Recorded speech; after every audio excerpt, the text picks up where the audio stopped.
Chapter 34. Smoke. Time passed. Cat and Mum came downstairs arm in arm. I hadn't seen them like that in a while. I was able to deduce from their body language that they had made up, and this made me pleased because it showed how much better I was getting at reading body language. Then Aunt Gloria came down in her dressing gown. Her lips were flat and her eyes empty-looking, so I didn't know what her body language was saying, and I was less pleased. Dad and Rashid went out to fetch an Indian takeaway for everyone. They returned with a dozen foil containers of steaming food. I had 2 samosas, a chicken biryani, and most of Kat's chicken korma, which he couldn't finish. Dad got most of the way through a prawn bhuna. As for the others, mounds of food got left on their plates. Aunt Gloria nibbled on one side of an onion bhaji for about a half an hour. Mum's fork went round her plate pushing the same chickpea. Rashid sipped a beer and stared at his food without even starting. "How was work?" Mum said to Dad. He shrugged. "Quiet. I was out Peckham way today on another job." Then nobody spoke. I wanted to tell them what I knew and all about my conversation with Detective Inspector Pierce, but she had told me to say nothing for now in case people started to hope. She explained that normally hope is a good thing, but if you hope a lot for something and it doesn't happen, then you are disappointed and it's called being let down. I asked her if being let down was like coming back to Earth with a bump if you let air out of a hot air balloon too fast, and she said yes, it was like that. Then that started another train of thought, that hot air ballooning was something I'd try one day, but only when the weather was set fair, and I'd bring instruments for measuring air pressure and temperature and make recordings and— "Houston calling planet Pluto," Dad said. I looked over at Dad. This is what he says to get my attention when my thoughts are far away from where my body is. "Pass the rice, Ted," he said, smiling. I passed the rice. There was silence again. It was as if everybody had decided that Salim was not to be mentioned. Kat kept winding a brown curl of hair around her finger. Aunt Gloria lit a cigarette but forgot to smoke it. I watched it burn away and followed the trail of smoke through the air as it burned. It was deflected to the left over her shoulder, although there was no window open and no air in the room. This made me think of the Coriolis effect again, and how it is invisible but can make things change direction. "Aunt Gloria," I said. "Shush, Ted," Mum said. "No, let him say what he wanted to say," said Aunt Gloria. "Why are you lighting cigarettes and not smoking them?" I asked. "Ted," said Mum, "give your Auntie Glo a break." Aunt Gloria gave a tiny smile. "I didn't even notice I'd lit one, Ted.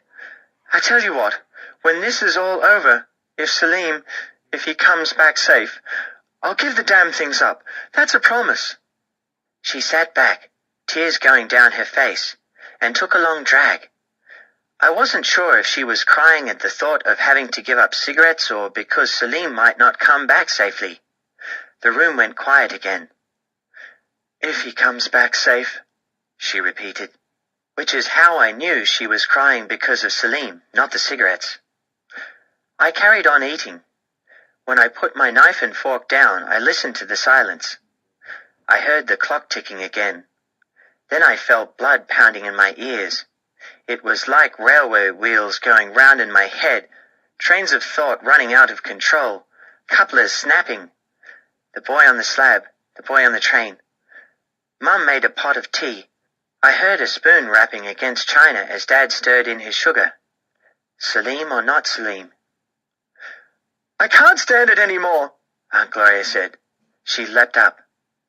"The waiting! I can't stand it!" Mum reached out and put a hand on Aunt Gloria's wrist. "I know, Glo. Sit down." "You don't know.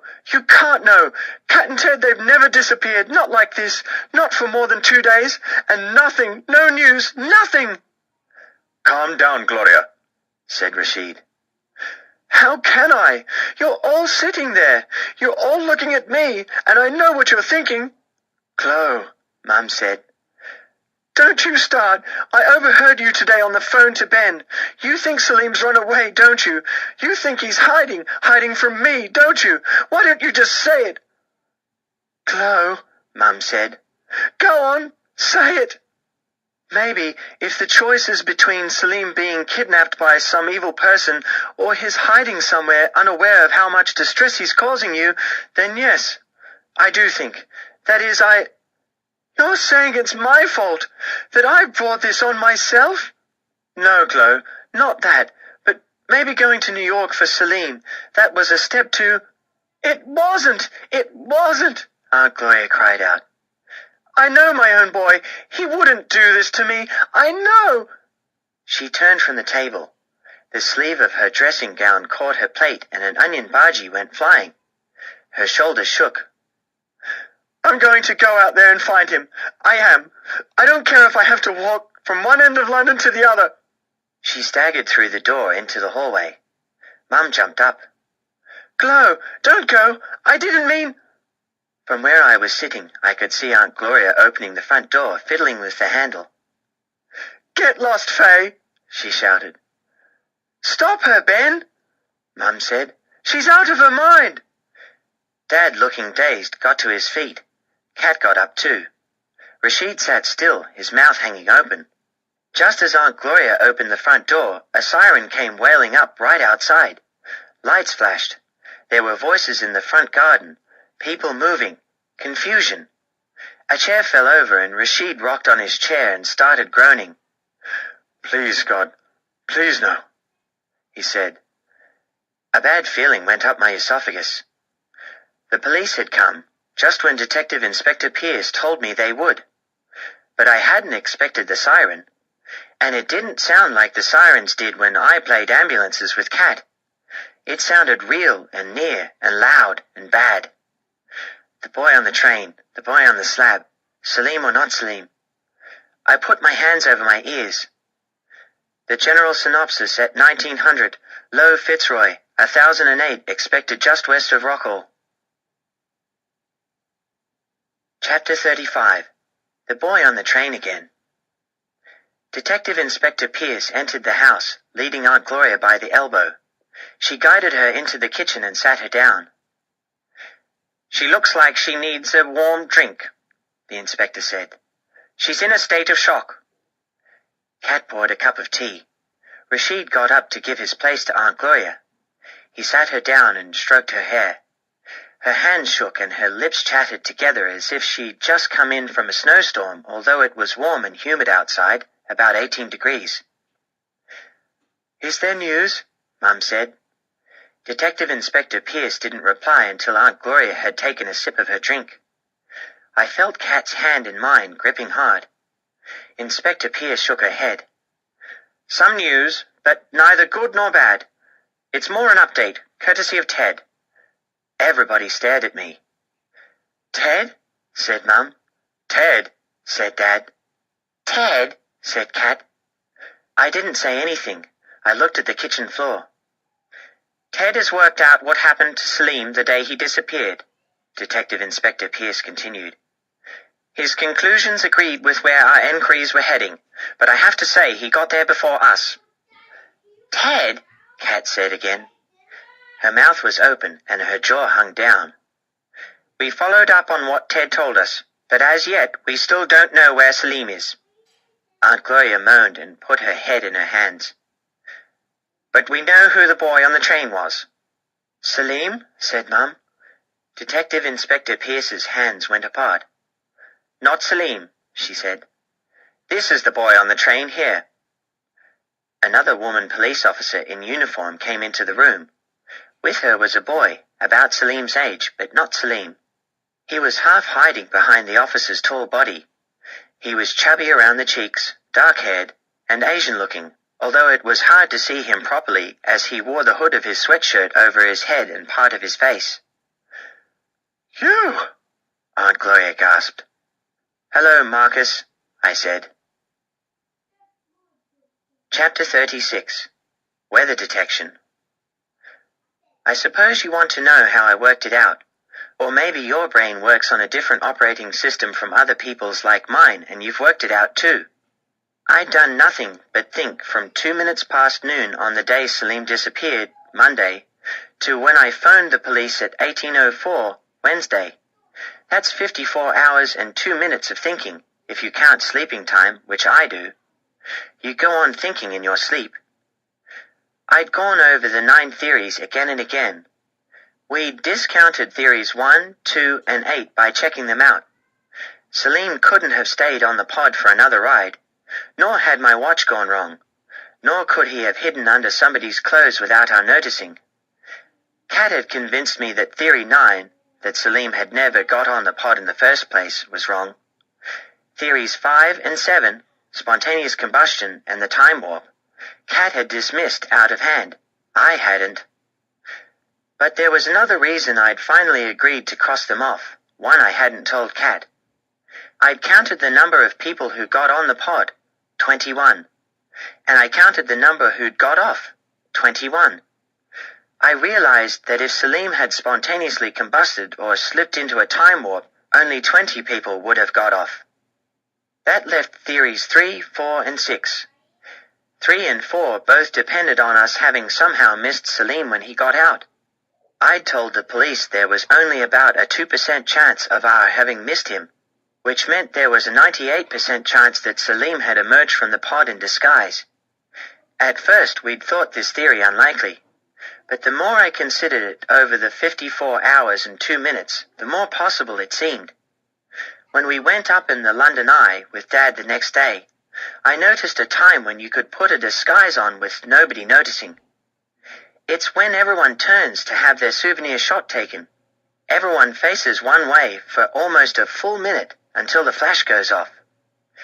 So I'd given the souvenir shot of Salim's pod that Kat bought another look.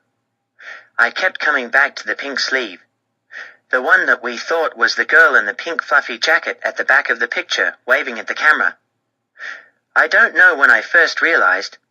Maybe it was the 18 pictures that Kat took of our washing line when she was using up Salim's film, with the sleeves of sweatshirts, jumpers, and blouses waving in the wind. Or maybe it was the way I'd seen Kat struggle into her fur-collared jacket, the morning she'd rushed out to get the photos of the strange man enlarged. The sleeve in the souvenir shot was not somebody waving, it was somebody changing. A pink sleeve, waving or drowning, waving or changing. It depended on how you looked at it. The girl in the pink fluffy jacket was Salim's accomplice. They'd swapped identities in the pod. A wig, a jacket, sunglasses. That was all it needed. And I remembered Aunt Gloria saying how Salim was a practical joker, not a theoretical joker like me, but a practical one, which means he actually carried out his jokes. Maybe this was a practical joke on a big scale. For a brief period I wondered if Salim had a girlfriend whom nobody had mentioned, maybe a girlfriend even Aunt Gloria didn't know about. A factor X in the equation, the Coriolis force, the thing that had deflected Salim off his course. Then in the 54 hours and 2 minutes of thinking time, another possibility occurred to me. Marcus, the Packy boy, the Mosher, the boy in the Tempest.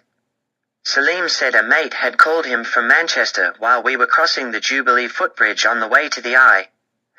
Later we'd heard from the police that everyone questioned in Manchester, including Marcus, had said they'd not heard from Salim since he'd left.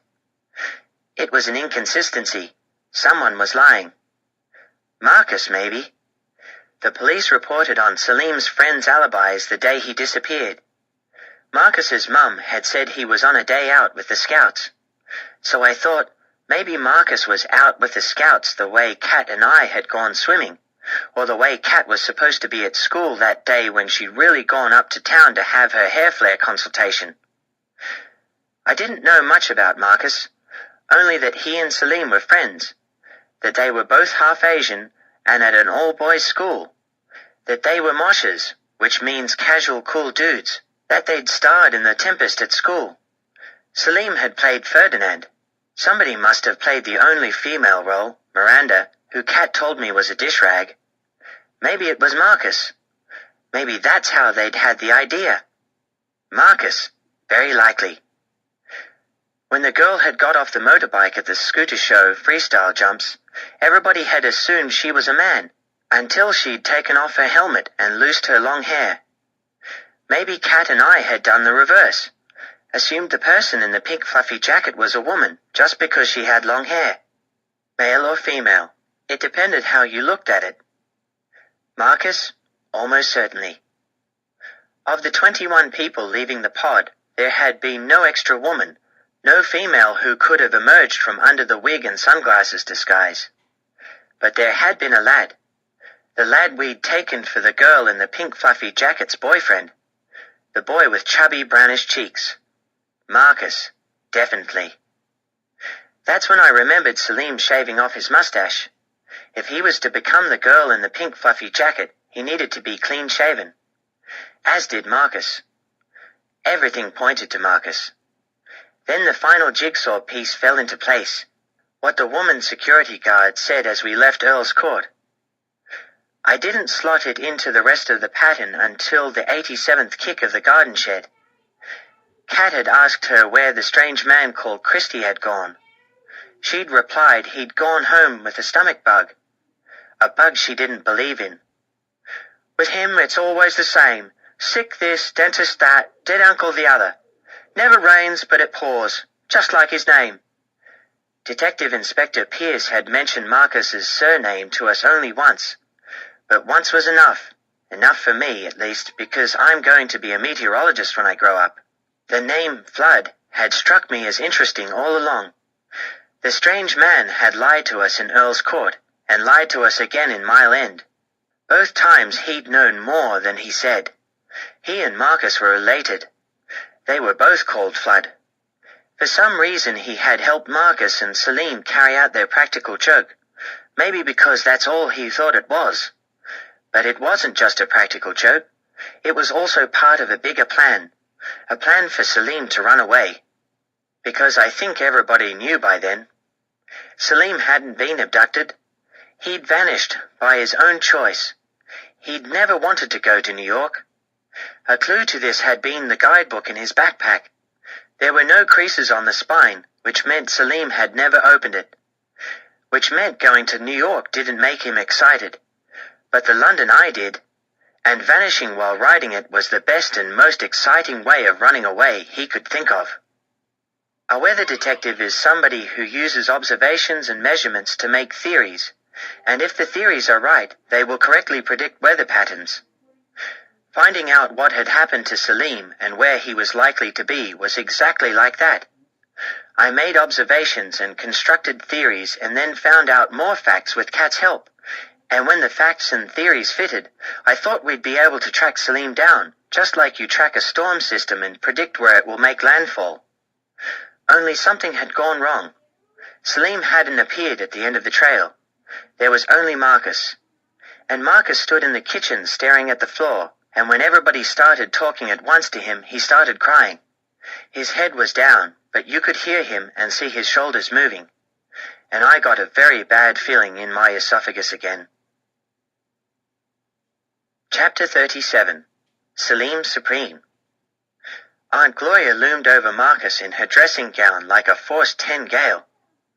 "What do you know, Marcus? Where's Salim?" She grabbed Marcus's sleeve. "Say something! Speak!" Detective Inspector Pierce led her back to her chair.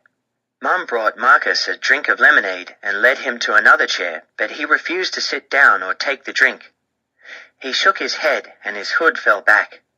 Then he wiped his face on his sleeve and looked up and stared at me. I remembered to lift up my lips, which Mr. Shepherd says to do when you meet somebody new because it means you can be their friend. But Marcus's lips didn't move, which meant he didn't want to be my friend. "Marcus is here to say sorry," Detective Inspector Pierce said. "He was too frightened to come forward earlier. He thought he'd get into trouble. Now he's told us what he knows. I have here the statement he made earlier. And his story starts out just as Ted worked it out." She nodded at Kat. "With Kat's help, I understand." "My help," Kat said. "I'd never have worked it out without you, Kat," I said. Detective Inspector Pierce continued. Marcus's mum is outside in the squad car with another officer waiting. She wanted you to hear his story too. When he's done, we'll take them home." "But I don't understand." Rashid squeezed his knuckles into his head. "Marcus and Salim spent several hours together the day Salim disappeared," Inspector Pierce explained. "Didn't you, Marcus?" Marcus nodded. "By arrangement, then Marcus went back to Manchester on his own. Salim didn't go. But he was supposed to, wasn't he, Marcus?" Marcus nodded again. "You see, Salim had planned to run away." "No," Aunt Gloria moaned, putting her head in her hands. "But he didn't, not in the end. He changed his mind." Aunt Gloria looked up. "He changed his mind," she said softly. She nodded. "That's right. He changed his mind." "Do you want to explain, Marcus?" Detective Inspector Pierce asked. "Or would you rather I read out your statement?" There was a pause. Marcus put his hood back up so his face was hidden again. A voice you could hardly hear said, "The statement, miss." So Detective Inspector Pierce read out Marcus's statement, and this is what it said. "Police transcript of statement made by witness Marcus Flood. My name is Marcus Flood, and this is the truth. Salim is my best mate because before he joined my school last September they called me Paki Boy, but now they don't. I'm not from Pakistan. My mam's from Bangladesh, and my dad's Irish. But that didn't stop Jason Smart grabbing my sandwiches every day and saying, 'What's the curried goat like today, Paki Boy?' and throwing them on the floor even though they were just cheese and tomato. Then Salim joined my class and sat next to me. They called him Paki Boy number 2, but he didn't take any notice, even when Jason Smart grabbed his sandwiches and threw them on the floor, saying they smelt worse than a yak's bum. The next day Jason Smart opened his own sandwich box, and there were thousands of maggots heaving in it. The whole class was in fits. Salim went from Paki Boy number 2 to Moshe Salim Supreme, and since I was his friend, we were Moshes together. We had our shirts half tucked in, half out, the top Moshes of 9K. When you're a Moshe, you're not supposed to be keen. You sit at the back of class and look dead bored. But with drama, it was different. We were the Moshe Keeners because Mr. Davison was so cool. He chose us to star in the school play at Easter, The Tempest. Mr. Davison played Prospero, Salim was Ferdinand, and I was Miranda. Ha ha, the girl. My voice hadn't broken then. I'd a long dark wig to wear and a white dress, and every time I said I was certainly a maid, the whole class cheered and stamped their feet, and I'd roll my eyes and everybody went ooh la la. Mr. Davison said I was a comic genius. Then after Easter, Salim came back to school with bad news. His mum was moving to New York and taking him with her. I was gutted. I sat in science and technology thinking how I'd pinch some chemicals and swallow them whole because I couldn't stand the thought of going back to being Paki Boy. Without Salim, that's what I'd be. Salim didn't want to go either. He asked his dad if he could go and live with him, but his dad said no. Then his mum booked the tickets. They were to fly out from London so that she and Salim could visit their relations they hadn't seen in years, called the Sparks. Salim said the Sparks could burn in hell. I said at least he'd get to fly the London Eye, which was something we'd always dreamed of doing together. But Salim said flying it without me wouldn't be any fun. That's when we had the big idea. We'd meet up, me and my Miranda disguise, and ride the London Eye together. Then he'd take the disguise and vanish, and together we'd run off, leaving his mum and the Sparks behind. We'd get a train back to Manchester together later that day, and he'd hide out somewhere and I'd bring him food. And when his mum's flight had taken off to New York without him, he'd go and live with his dad, and his dad would have no choice but to say yes. Then he and I could go on being the top Moshes of 9K. The first thing I did was ring Christy, my big brother. Christy's down in London, and he's always calling to ask for money, and Dad tells him he's not a bottomless pit and to get lost. This time I rang him. I said if he met me at the London Eye and helped me and my mate Salim carry out this joke we were planning, we'd give him a tenner, and he said yes. Salim went down to London with his mum on Sunday. The next day I told my mum I was off out for the day with the Scouts, and she believed me, and even gave me some money. Plus Salim had given me his savings, so I had more than enough to buy 2 London Eye tickets. Then I hopped on an early train to London and didn't pay a penny because there's this trick I know to dodge the ticket collectors. I got off at Euston Station and found my way down to the river, and there was the Eye. You couldn't miss it. Christy showed up first. I put on the wig I'd worn as Miranda and these slick sunglasses I bought in the Costa del Sol last summer, plus a jacket I'd pinched from Shannon, my older sister. Christy roared his head off and said I was a crazy transvestite and Dad would skin me alive if he could see me. We bought 2 tickets. I didn't tell him that Salim was going to run away and I was going to hide him. I said we were playing a joke on Salim's cousins, the Sparks. My voice had broken since being in the play. No way could I go up to these Spark cousins myself. You'd have spotted I wasn't a girl the moment I opened my mouth. That's why we needed Christy. Plus, he was an adult, and nobody would ask any questions when we bought the tickets. We got the tickets. I called Salim to see where he was. Hurry up, I said. We're boarding at 11:30. He said he was just coming over the river, and minutes later he arrived. The mums went off for coffee just as we'd planned, and Salim and the 2 Spark cousins joined the ticket queue. Christy went over, pretending to be a stranger, although he'd met Salim once before. He gave Salim the ticket and showed him his place in the queue, and then he dashed off to work because he was running late. I nearly died laughing, pretending not to know Salim.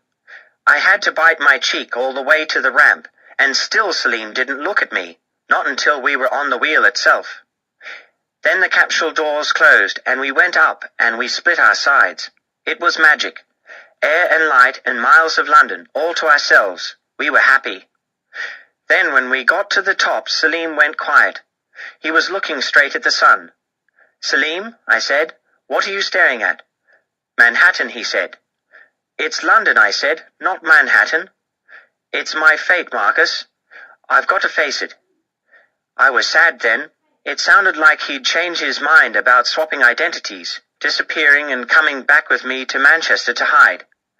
But when everyone turned to get the photo taken, he laughed and took the wig off my head and stuck it on his. I took off the jacket. He put it on. I straightened the wig, popped on the sunglasses. It took seconds. Nobody saw us. They were all looking the other way for their souvenir shot. Then the pod landed. We walked out right under the noses of the Spark cousins, and you should have seen their freaked-out faces. Salim put on this fancy walk, just like a girl. Next he cruised past where his mum was sitting having coffee, and she looked straight at him and didn't recognize him. I dragged him off before she noticed me, and we disappeared into the crowd. He got his mobile phone out and turned it off. The day's ours, Marcus, he shouted. He thumped me on the back and took off the wig. He'd left his camera behind with one of his cousins, but between us we still had some money, so he bought a disposable camera at the chemist's and snapped one of me on the bridge, and then he bought hot dogs and Mars bars and Cokes, and we picnicked in this park by the river, and I pretended to be a duck squawking, and Salim said I was a comic genius. Then we went to this square where all the buskers perform. They were dead funny. A juggler on stilts with a tear in his pants, a magician with a silver globe that rolled over his body, a clown that did 10 somersaults and landed on his nose. After the show, Salim gave the clown his last pound. We walked up Tottenham Court Road and found this shop that sells electric pianos. You could do organ, strings, trumpets, and drum beats all at once. It was great. It was the best day I'd ever had. I wanted it to last forever, but it didn't. We got to Euston Station. That's when Salim told me he wasn't coming with me. I can't, Marcus, he said. You can. It's easy. You hop on and hide in the bog. It's not that. I can't run away, not from my mum. She's some mum, my mum. But she's the only mum I've got. And it's not just her, it's the cousins, Ted and Kat. The Sparks? Thought you said you couldn't care less about them. That was before I met them again. They're great, Kat and Ted. If I don't go back, they'll get into trouble for letting me go on the Eye by myself. And Mum will be frantic. I didn't know what to say. People rushed by, dashing for trains. Announcements droned on. I heard one for Manchester, my train. You're just a Mosher wannabe, I said. Yeah, you're the real Mosher, Marcus. I'm not in your league. He smiled. You did the maggots, didn't you? How did you know? When I was round your house last, your dad told me about his hobby, fishing. Then he gave back Shannon's pink fluffy jacket, and I put it in my backpack along with the wig. But I made him keep the sunglasses. They looked good on him. A whistle blew. It was my train. We said goodbye, and he hugged me. Run, Marcus. I'll send you a card from the Empire State Building. So I ran. Doors were slamming, and I heard him shout after me, Don't let them call you Packy Boy. You're Mosher Marcus, remember? You're a comic genius. A guard saw me and shouted. I jumped on the train. I only just made it before they locked the doors. I saw Salim waving as the train pulled out. It was the last time I saw him. I hid in the toilet until after Stoke-on-Trent. At Manchester I got off without getting caught and went home. How was the Scouts, Mum asked. Fantastic, I said. Later that night, when I was sneaking Shannon's pink jacket back into her wardrobe, I found Salim's mobile phone in the pocket. He'd left it behind, just like he'd left his camera with his cousins. I'd mail it to him when he got to New York, I thought, and put it in my desk drawer. The next day the police came. They said Salim had gone missing. Mum was there. If I'd admitted to having been with Salim the day before, she'd have been livid. So I stuck to the Scout story. But after the police left, I started worrying. Where was Salim? Why hadn't he gone back to the Sparks house like he'd said? I tossed and turned all night. Then today I couldn't take it anymore. I took out his phone, meaning to call his mum and tell her what I knew. So I did. I turned it on.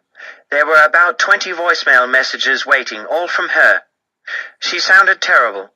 I put through a call, but it rang and rang. Then she answered, and I realized I couldn't face talking to her. I hung up and switched the phone off again. I hid it under my mattress.